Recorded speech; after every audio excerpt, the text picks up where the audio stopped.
Lorsque tu reçois les bienfaits de ton Père céleste, il est normal que tu lui fasses des offrandes.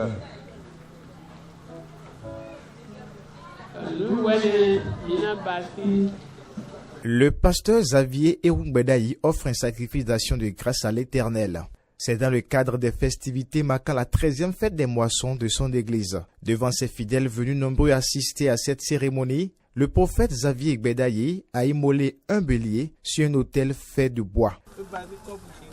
Prends ce sang pour remplir mon verre. En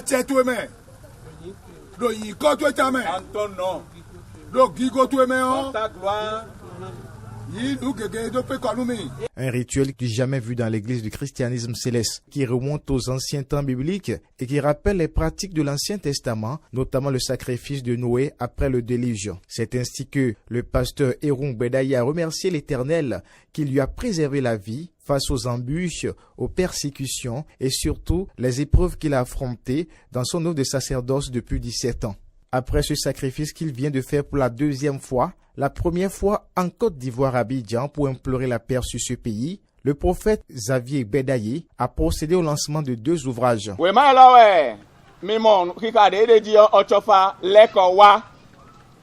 C'est le livre-là qui est intitulé « Le retour d'Oshofa ».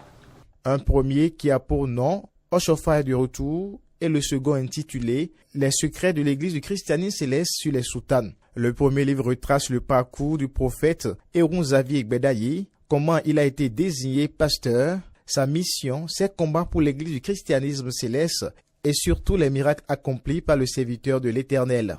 Le second livre parle des vertus de la soutane dans l'église du christianisme céleste.